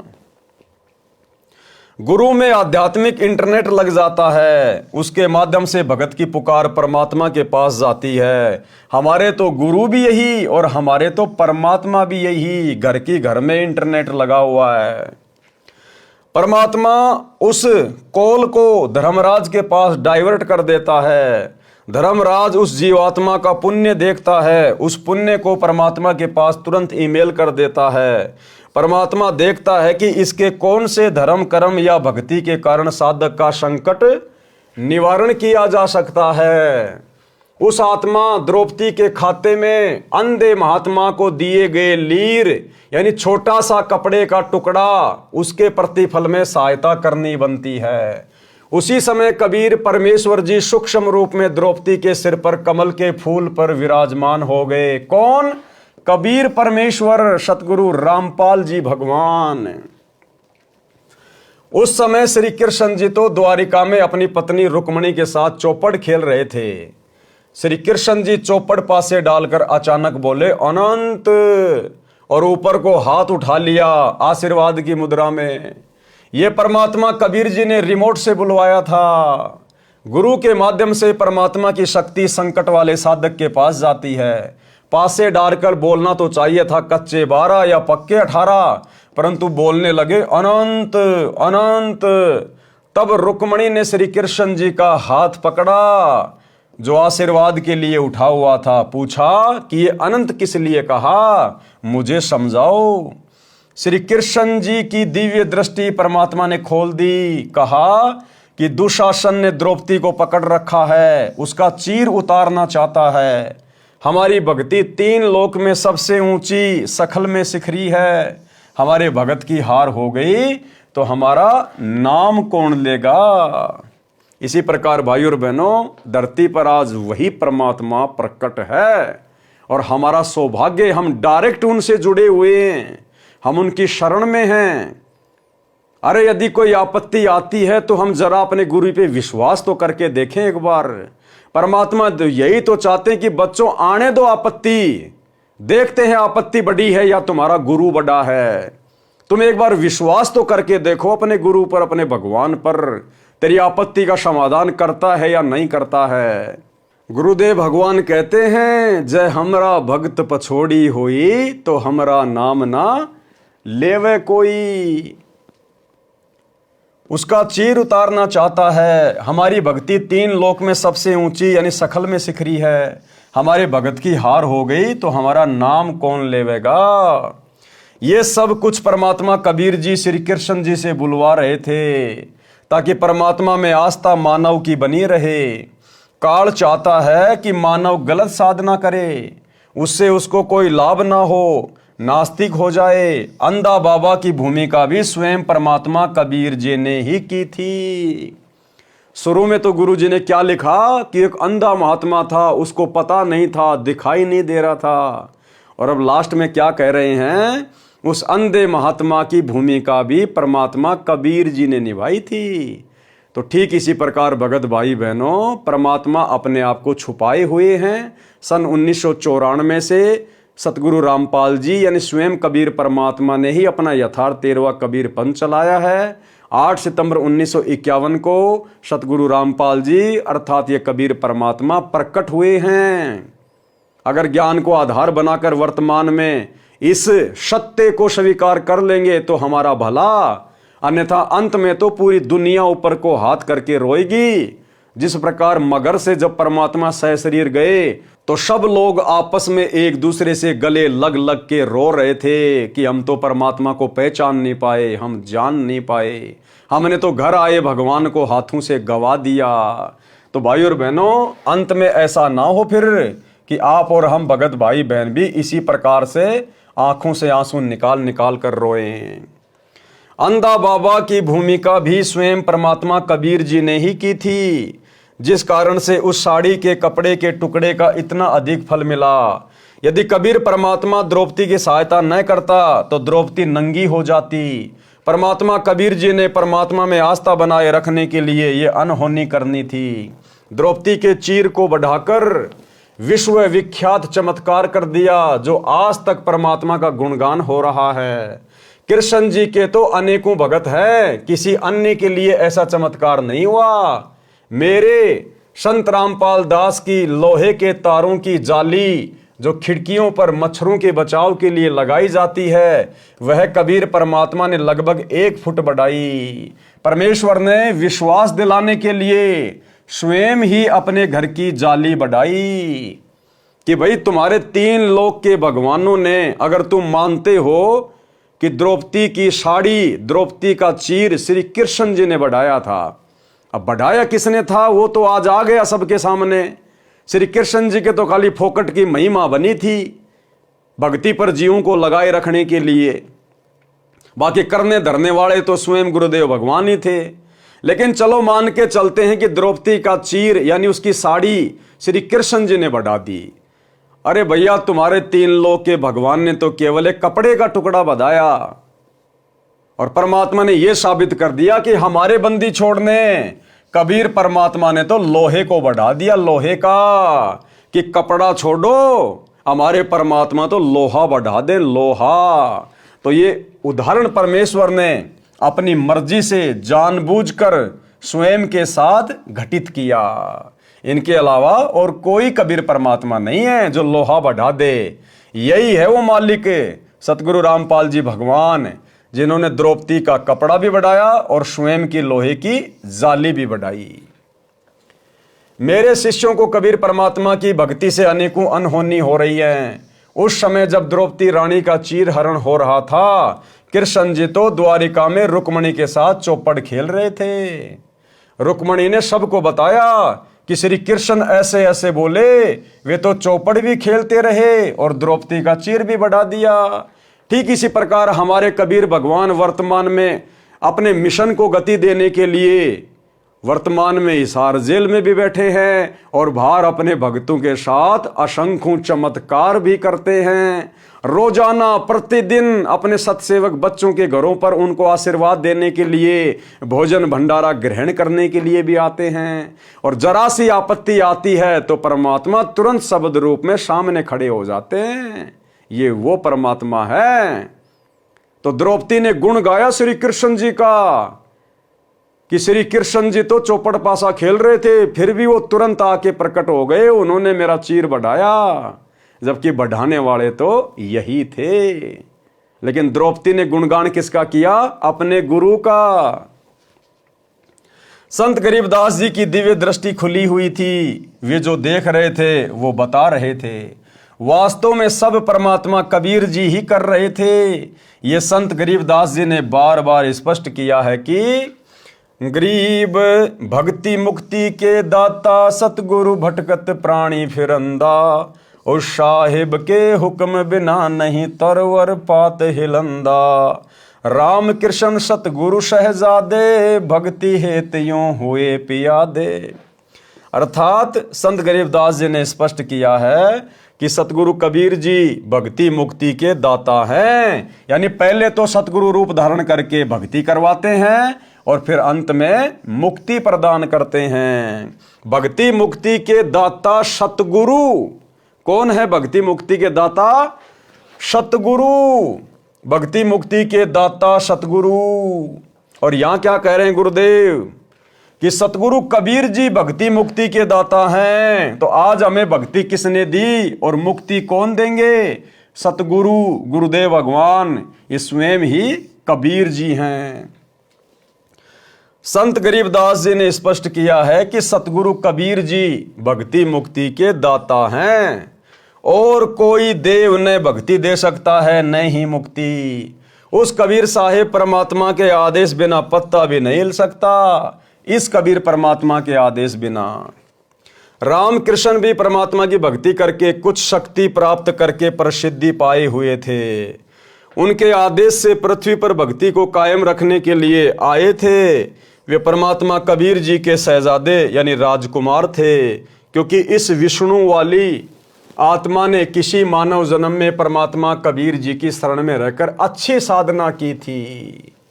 इसी कलयुग की बिचली पीढ़ी में तभी तो आज ये ब्रह्मा विष्णु महेश बन के बैठे हैं, क्योंकि कलयुग की बिचली पीढ़ी में सतगुरु रामपाल जी भगवान की शरण में आकर इन्होंने जबरदस्त भक्ति कमाई की, लेकिन अंत में मर्यादा नहीं निभा पाए और काल के हत्थे चढ़ गए। काल ने उनको ब्रह्मा विष्णु महेश बना दिया। दुर्भाग्य से पार नहीं हो पाए, काल ब्रह्म के जाल में फंसे रहे।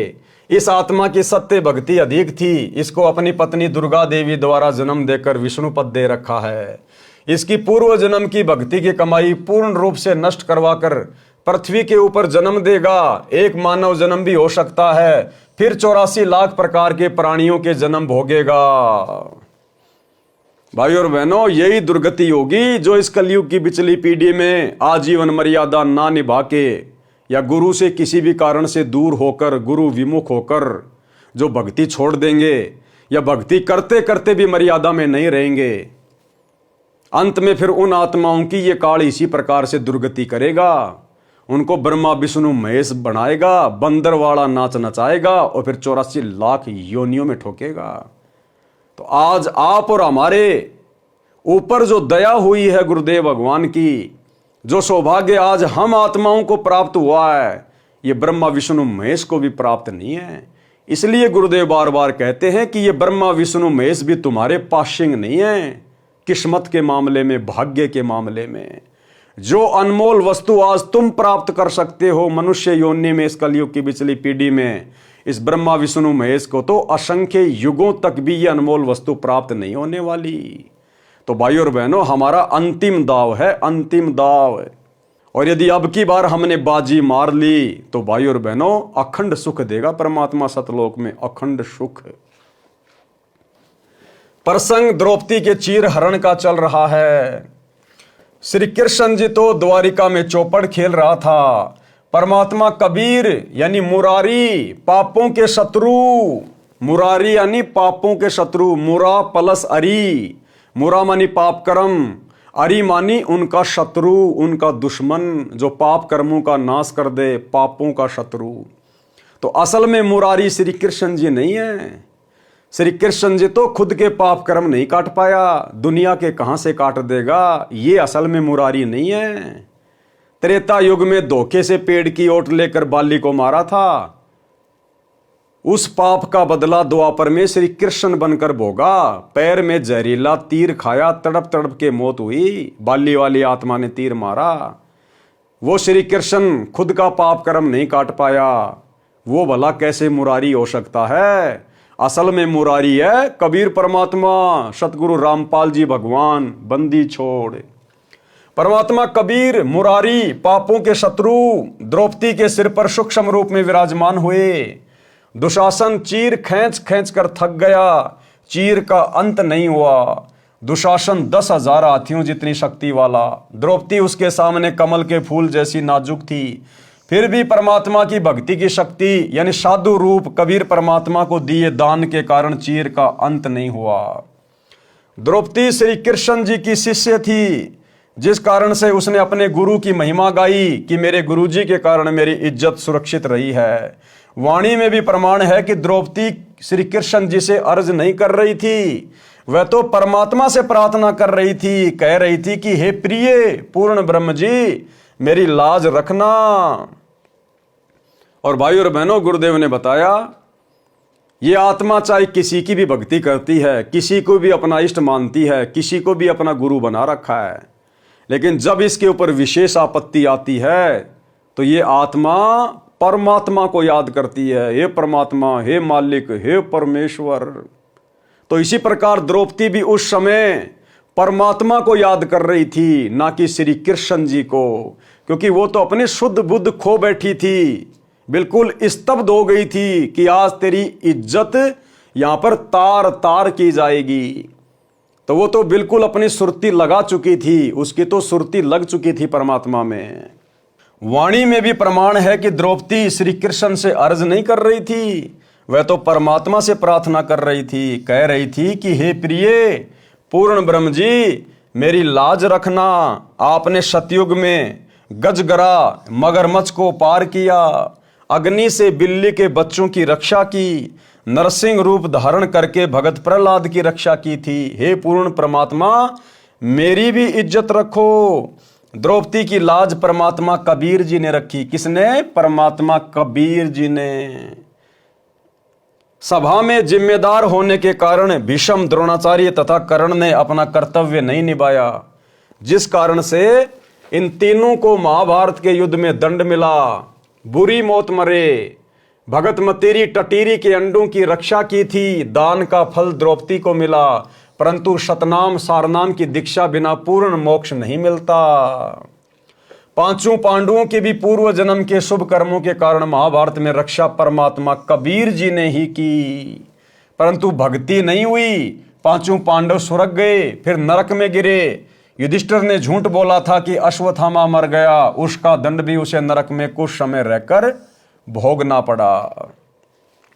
अब भाइयों और बहनों, एक छोटा सा सत्संग गुरुदेव भगवान का, जिस समय अंधे महात्मा का रूप बनाकर परमात्मा ने द्रौपदी का एक लीर का टुकड़ा लिया।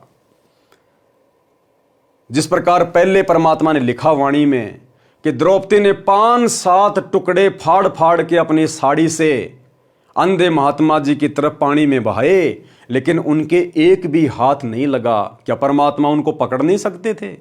जानबूझ के परमात्मा ने वो साड़ी के टुकड़े नहीं पकड़े। अंत में जो टुकड़ा द्रौपदी ने एक लंबी सी लकड़ी में बांध के और अंधे महात्मा के हाथ के पास किया, उसके हाथ को छुआ। द्रौपदी ने वो लकड़ी अंधे महात्मा के हाथ के पास कर दी और वो कपड़ा अंधे महात्मा के हाथ को छूने लगा। तब अंधे महात्मा ने उसको पकड़ा और उस एक साड़ी के टुकड़े के कारण जो उस अंधे महात्मा के हाथ लगा था, केवल उस एक टुकड़े के प्रतिफल में परमात्मा ने द्रौपदी का चीर अनंत बढ़ाया। अरे द्रौपदी ने तो बाकी टुकड़े भी साड़ी के फाड़ के फेंके थे, वो भी तो दान था, वो भी तो कपड़ा ही था, लेकिन उन 5-7 साड़ी के टुकड़ों के प्रतिफल में परमात्मा ने द्रौपदी का चीर नहीं बढ़ाया, जबकि वो भी दान ही था, केवल उस एक टुकड़े के कारण, क्योंकि वो टुकड़ा परमात्मा के हाथ में लगा। इसी प्रकार भाइयों और बहनों, वर्तमान में परमात्मा हमें शिक्षा देते हैं, गुरु बिन माला फेरते, गुरु बिन देते दान, और गुरु बिन दोनों निष्फल है, चाहे पूछो वेद पुराण। जानबूझ के परमात्मा ने वो उदाहरण पेश किया 5-7 साड़ी के टुकड़ों को ना पकड़ने का, केवल एक टुकड़ा हाथ लगा, उसी के प्रतिफल में द्रौपदी की साड़ी बढ़ाई। ठीक इसी प्रकार वर्तमान में परमात्मा हम भगत भाई बहनों को शिक्षा देना चाह रहे हैं इस कथा के माध्यम से, क्योंकि सतगुरु हमेशा संकेत करेगा और संकेतों की भाषा शिष्य ने समझनी पड़ेगी कि शब्द सैन सतगुरु की पहचान है, पावे अटल सुहागरे।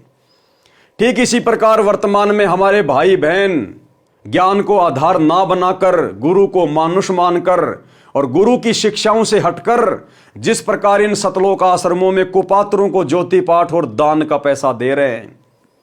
हमारे गुरुदेव भगवान तो हिसार जेल में बैठे हैं, उनको 2 टाइम की रोटी 2 जोड़ी कपड़ा सरकार दे रही है। हम भगत भाई बहनों का लाखों करोड़ों का ये दान, ये धर्म, ज्योति पाठ का पैसा हमारे गुरुदेव भगवान के हाथ में नहीं जा रहा, हमारे गुरुदेव के हाथ में नहीं लग रहा। अरे दान किसको किया जाता है? गुरु भाई को या गुरु को, सुपात्र को या कुपात्र को? और सुपात्र कौन है? क्या बताया गुरुदेव ने केवल तुम्हारा सतगुरु ही सुपात्र है, अन्य कोई भी सुपात्र नहीं है। और यदि कुपात्र को दान धर्म करोगे तो भाई परिणाम भोगना पड़ेगा। तो जिस प्रकार द्रौपदी की साड़ी का एक टुकड़ा अंधे महात्मा के हाथ लगा तो परमात्मा ने चीर अनंत कर दिया। बाकी साड़ी के टुकड़े भी द्रौपदी ने फाड़े थे, लेकिन वो महाराज जी के हाथ नहीं लगे, उसके प्रतिफल में कुछ नहीं दिया। ठीक इसी प्रकार भाई और बहनों, वर्तमान में आप जी आंखें बंद करके जो इन सतलोक आश्रम में दान कर रहे हो, ज्योति पाठ के पैसे दे रहे हो, ये भक्ति है, ये नियम अनुसार चलती है, यहां मनमाना आचरण नहीं चलता। बताओ तुम भगत भाई बहनों का कौन सा पैसा आपके गुरुदेव के हाथ में जा रहा है? 2014 बरवाला कांड के बाद से आप सतलोक आश्रमों से जुड़े हुए किन किन भगत भाई बहनों ने अपने गुरुदेव के हाथ में हिसार जेल में जाके दान दिया है? तो भाई और बहनों, आने वाले समय में, क्योंकि युग परिवर्तन का समय चल रहा है, परिस्थितियां बहुत भयंकर तरीके से बिगड़ेंगी। ज्ञान गंगा पुस्तक में नास्त्रदमस की भविष्यवाणी में पूज्य गुरुदेव जी जिक्र कर चुके हैं कि आने वाले युग परिवर्तन में भारत देश में 16 से अधिक राज्यों में राष्ट्रपति शासन लागू हो जाएगा। परिस्थितियां बद से बदतर होंगी। और कल ही मणिपुर में राष्ट्रपति शासन लागू हो चुका है, शुरुआत हो चुकी है। साध वचन पलटे नहीं, चाहे पलट जाएं ब्रह्मांड। और जब वो परिस्थितियां बिगड़ेंगी, दुनिया की हालत बद से बदतर होगी। रहते तो हम भी दुनिया में ही हैं। जब पड़ोस में आग लगती है तो चिंता तो पड़ोसी की भी होती है, चाहे कितना पक्का मकान हो। तो उस समय भाई और बहनों, परमात्मा कैसे आपकी रक्षा करेंगे? आपकी रक्षा करने का अधिकारी वो है जिसके हाथ में आपने दान दिया है। तो आपने अपने गुरुदेव के हाथ में तो दिया ही नहीं। तो जिस प्रकार द्रौपदी की साड़ी का जो टुकड़ा सतगुरु के हाथ लगा, उसी के प्रतिफल में उसके चीर को बढ़ाया, बाकी साड़ी पूरी व्यर्थ चली गई। तो विचार कर लेना, आप भगत भाई बहनों के दान का, ज्योति पाठ का पैसा सुपात्र के हाथ में जा रहा है या कुपात्र के हाथ में जा रहा है।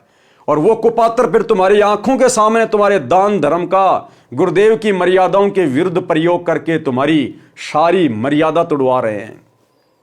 हरियाणा में जाट आरक्षण में तुम भगत भाई बहनों का इन कुपात्रों को दिया गया वो पैसा चंदे के रूप में दिया गया, करोड़ों में। आनंदपाल सिंह जैसे गैंगस्टर की सीबीआई जांच के समर्थन में 5 लाख रुपए राजपूत करणी सेना को दे दिए गए। धनाना में करोड़ों रुपया का बैडमिंटन स्टेडियम बना दिया गया। धनाना आश्रम में फालतू में हॉस्पिटल बनाया जा रहा है। गोहाना में जाट धर्मशाला का 5वां फ्लोर तुम भगत भाई बहनों के ज्योति पाठ और दान के पैसे से गुरुदेव का बड़ा लड़का बनवाने का ठेका ले चुका है। समाज में भाईचारा निभाने के लिए तुम्हारे कर्म पे कर्म फोड़े जा रहे, कर्म पे कर्म। क्यों? क्योंकि आप लोगों ने आंख बंद करके अपने गुरुदेव की मर्यादाओं को ना निभाकर, ज्ञान को आधार ना बनाकर, अपने गुरु की शिक्षाओं पर ना चलते हुए कि गुरु बिन दान पुण्य जो कर ही मिथ्या होए कबू नफल ही, आप लोगों ने उन कुपात्रों को ज्योति और पाठ का पैसा दे दिया जिन कुपात्रों के मनमानी गलतियों के कारण, मनमाने आचरण के कारण, जिनकी काल प्रेरणा के कारण 2014 का बरवाला कांड हुआ और जिन लोगों की मनमानी हरकतों के कारण पिछले 10 वर्ष से हमारे गुरुदेव हिसार जेल में बैठे हैं। भाई और बहनों, विचार कर लेना, अभी भी समय है। यदि बात समझ में आई है तो नाक रगड़कर अपने गुरुदेव से घर पर क्षमा याचना कर लो और छोड़ दो इन फर्जी आश्रमों में जाना। साथ संगति से जुड़ जाओ। जब तक गुरुदेव भगवान नहीं आते हैं, घर को आश्रम बनाओ, मर्यादा रूपी दीवार बनाओ, ज्ञान को आधार बनाओ और गुरु को इष्ट मान के भोग लगाओ, अपनी भक्ति करो। बकवाद करने से परमात्मा निकट नहीं आएगा। ये एग्जाम्पल है द्रौपदी की कथा। बाद में रोओगे, पछताओगे। आपके विश्वास के लिए ये छोटा सा सत्संग गुरुदेव का, जिसमें गुरुदेव ने इसी बात को हाईलाइट किया है कि वो एक टुकड़ा साड़ी का जो महाराज के हाथ लगा था, उसी के प्रतिफल में द्रौपदी का चीर बढ़ाया। बाकी जो 3-4 कपड़े और फाड़ फाड़ के दिए थे वो भी तो दान ही था, लेकिन उसके प्रतिफल में चीर नहीं बढ़ाया, क्योंकि वो महाराज के हाथ नहीं लगा। सुनिए। धर्म बिना धापे नहीं ये प्राणी प्रपंच, आस बिरानी क्यों कर रत्न दिया हो तो संच। यदि पहले दान किया तो आज मिलेगा, अन्यथा चाहे सिर पटक ले, चाहे कितने किसी प्रकार की तू अन्य साधना कर ले। हाँ, ये मान लीजिए तेरे भाग्य में नहीं है, पूर्व में दान नहीं कर पाया, तो अब आपको तरीका बताया जा रहा है, ऐसे कीजिए।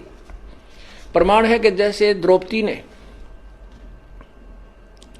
उसी जन्म में एक अंधे महात्मा को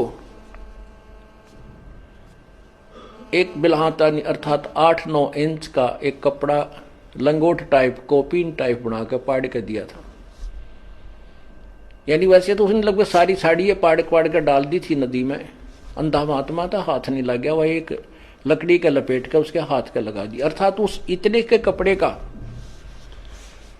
दान का इसी जन्म में भी परमात्मा ने उसको लाभ दे दिया, क्योंकि वो सुपात्र को दान किया गया था। वो परमात्मा कहता है कि जो जन मेरी शरण है ताका हूं मैं दास, गेल गेल ला गया फिरूं जब तक धरती आकाश। पारक के अंक का सरलार्थ किया जा रहा है। पारक के अंक की वाणी नंबर 1207 से 1214। गरीब देना जग में खूब है, दान ज्ञान परवेश, ब्राह्मण को तो जग करी बतलाई है शेष। गरीब दान ज्ञान ब्रह्मा दिया, सकल सृष्टि के माही, सोम डूम मांगत फिरे जिन कुछ दीन्या नाही। गरीब दान ज्ञान परिणाम कर, होम जो हरि के हेत, यज्ञ पंचमी तुझे कहूँ ध्यान कमल सुर सेत। गरीब धर्म कर्म जग कीजिए, कुएं बाय तालाब, इच्छा अस्थल स्वर्ग सुर सब पृथ्वी का राव। गरीब भूख्या भोजन देत है, कर्म यज्ञ जो नार, 100 गज फीलों चढ़त हैं पालक कंद कहार। गरीब कुएं बाय तलावेड़ी, बाग बगीचे फूल, इंद्रलोक गन कीजिए परी हिंदोलों झूल। गरीब जति सती इंद्री दमन, बिन इच्छा बाटंत, काम देनु कल्प वृक्ष पद तास बार दूजंत। गरीब स्वर्ग नंदनी दर बंदे, बिन इच्छा जो नार, गण गंधर्व और मुनि जन तीनों लोक अधिकार। सरलार्थ इन वाणियों में कहा है कि संसार में सबसे उत्तम दान यथार्थ आध्यात्मिक ज्ञान देना है। सबसे उत्तम दान क्या है? आध्यात्मिक ज्ञान देना, सच्चा भक्ति मार्ग बताना, आत्माओं का कल्याण करवाना, यह सबसे बड़ा दान है, उत्तम दान है। क्योंकि तत्व ज्ञान से पूर्ण परमात्मा की भक्ति का ज्ञान होता है, पूर्ण मोक्ष मिलता है, जीव सदा सुखी हो जाता है। अन्य दान भी आवश्यक है जिनसे अस्थायी सुख मिलता है। वाणी नंबर 1209 पारक के अंग में 5 यज्ञ करना अनिवार्य बताया है। जो दान नहीं करते वे अगले जन्म में जब कभी मानव स्त्री पुरुष का जन्म मिलता है अति निर्धन होते हैं। दान धर्म का फल बताया है कि तालाब, कुएं तथा बावड़ी बगीची बनवाने से एक अश्वमेघ यज्ञ के समान पुण्य मिलता है। ये परमात्मा शास्त्रों के अनुसार बता रहे हैं, जबकि हमने इस प्रकार का दान धर्म नहीं करना है। हमने तो सतगुरु धारण करने के बाद सतगुरु के बताए अनुसार ही दान धर्म करना है। और सतगुरु ने बता दिया कि दान धर्म अपने गुरु जी के हाथों में करो, तुम्हारा गुरु ही धर्म के कार्य में लगा सकता है। और 5 यज्ञ जो हमें गुरुदेव ने बता दी हैं अपने घर पे करने के लिए, बस उसी हिसाब से हमने चलना है। बाकी परमात्मा शास्त्रों में लिखी बातों के अनुसार बता रहे हैं। उससे यदि स्वर्ग जाने की इच्छा करे तो स्वर्ग में कुछ समय देवपद मिलता है, फिर अपनी करनी भोगकर पृथ्वी पर पशु पक्षियों के जन्म प्राप्त करता है। यदि पृथ्वी पर राज्य की इच्छा करता है तो उपरोक्त पुण्य के कारण सारा पृथ्वी का राजा बनता है, फिर नरक में जाता है। अब देख लो, ये तालाब बनवाने का पुण्य, बावड़ी बनवाने का पुण्य, थोड़े दिन स्वर्ग में, फिर धरती पे आएगा, राजा बन जाएगा और फिर गधा राजा भी बनेगा। तो हमने केवल उतना ही दान पुण्य करना है, उतना ही धर्म कर्म करना है जितना हमारे गुरुदेव ने हमें सत्संगों में आदेशित किया है। अगर अन्य किसी को दान धर्म करोगे तो देख लो भाई, नादान संगत ने आंखें बंद करके सतलोक आश्रम मैनेजमेंट हरियाणा को दान धर्म किया, आज उनके जबरदस्ती कर्म फोड़ दिए गए। स्टेडियम बनाना, राजनीति में पैसा बर्बाद करना, हॉस्पिटल बनाना, आश्रम बना बना के पत्थरों में पैसा बर्बाद करना, गुंडों की सीबीआई जांच, 5 लाख रुपए देना, हरियाणा का जाट आरक्षण करोड़ों रुपया देना, गोहाना जाट धर्मशाला बनवाना, गांव वालों के लिए रोडें बनवाना, बसें चलाना, एम्बुलेंस चलाना, आश्रमों में दुनिया भर का पाखंड कर दिया, मिट्टी के बैल बना दिए, कबीर का झोपड़ा बना दिया, लहर तारा तालाब बना दिया, मिट्टी खोद के पहाड़ बना दिया, दुनिया भर का डेकोरेशन, जैसे ब्याह शादी में मैरिज गार्डन सजाए जाते हैं, ऐसे आश्रम सजा दिए जाते हैं, रंगोलियां बनाई जाती हैं। तो भाई और बहनों, यदि कुपात्रों को दान धर्म करेंगे तो फिर इसी प्रकार से काल हमारे कर्म फुड़वाएगा। जो भूखे व्यक्तियों को भोजन खिलाता है, सारी आयु घर आए अतिथि को भोजन देता है, या धर्म भंडारे करके भोजन करवाते हैं, वो अगले जन्म में जब कभी मानव जन्म मिलेगा तब धनी सेठ बनेगा, हाथी व पालकी की सवारी करेगा, परंतु मोक्ष नहीं होगा। कौन? जिनको पूर्ण सतगुरु नहीं मिलता। और जो व्यक्ति दान धर्म करते हैं, ये उनके विषय में बताया जा रहा है। सतगुरु मिलने के बाद तो सतगुरु के अनुसार ही धर्म कर्म करना होता है। कुएं, बाग, तालाब बनवाने से इंद्रलोक में गण की पदवी प्राप्त करता है, परंतु मोक्ष नहीं होता। ये वाणी नंबर 1209 के सरलार्थ में इसी अंग में पहले लिखा है। अन्य दान, ध्रुव भगत की माता जी सुनीति ने पुत्र को जन्म दिया, ये भी दान है। फिर पुत्र को ज्ञान दिया कि परमात्मा राज भी देता है। और क्या कह रहे हैं गुरुदेव, जतन चाहिए राजपाट तो भी धर ले ध्यान हमारा। अगर इस कलयुग की बिचली पीढ़ी में अगर इतना ज्ञान लेने के बाद तेरे को मोक्ष से अधिक अगर राज्य करने की इच्छा है, तो भी परमात्मा कह रहे हैं कि जतन चाहिए राजपाट तो भी धर ले ध्यान हमारा। फिर अगले जन्मों में परमात्मा तुझे चक्रवर्ती राजा बना देगा, लेकिन मोक्ष नहीं होगा, और फिर गधापति भी बनाएगा। तो भाई और बहनों, ये राज्य की प्राप्ति भी परमात्मा की भक्ति से ही होती है। जितने भी बड़े बड़े चक्रवर्ती राजा हुए हैं, या वर्तमान में जो राजा हैं, चाहे अमेरिका का राष्ट्रपति है, चाहे भारत का राष्ट्रपति है, ये आत्माएं किसी न किसी जन्म में सतगुरु की शरण में थी, थोड़ी बहुत भक्ति की, फिर छोड़ छाड़ के भाग गए। इनके मन में वही था, ठाठ बाट करें, धन हो, राज्य करें। अब वर्तमान में ये राजा बन के राज्य कर रहे हैं, और इनके इतने अच्छे संस्कार नहीं है कि अब ये सतगुरु की शरण में आ जाएं। तो भाई और बहनों, यदि हमने दान धर्म किया और यदि मर्यादा तोड़ दी, तो वो दान धर्म फिर हमारे जी का जंजाल बन जाएगा, जी का जंजाल। जब तक हमारी वो भक्ति की पूंजी पूरी तरह से समाप्त नहीं होगी, तब तक हम सतगुरु की शरण में आने योग्य नहीं बनते। इसीलिए तो आज कोई मंत्री है, कोई प्रधानमंत्री है, कोई सरपंच है, ये इनको ज्ञान की बातें अच्छी भी नहीं लगती, अच्छी भी। और जब कोई कहता है कि हमारे गुरुजी परमात्मा है, भक्ति कर लो, तो ये मजाक उड़ाते हैं। तो काल फिर ऐसे आत्मा को बांध लेता है जो परमात्मा की शरण में आने के बाद मर्यादा तोड़ के पार नहीं हो पाता है। ध्रुव भगत की माता जी सुनीति ने पुत्र को जन्म दिया, ये भी दान है। फिर पुत्र को ज्ञान दिया कि परमात्मा राज भी देता है, स्वर्ग भी देता है। भगत प्रहलाद ने माता के उपदेश अनुसार परमात्मा से राज प्राप्ति के लिए साधना की, नारद जी से दीक्षा ली, सफल हुआ। पतिव्रता पत्नी का मिलना दुर्लभ है, जो अन्य पुरुष से प्रेम ना करे उस घर में संकट कम आते हैं। भगत शेख फरीद को परमात्मा के कुएं में दर्शन हुए।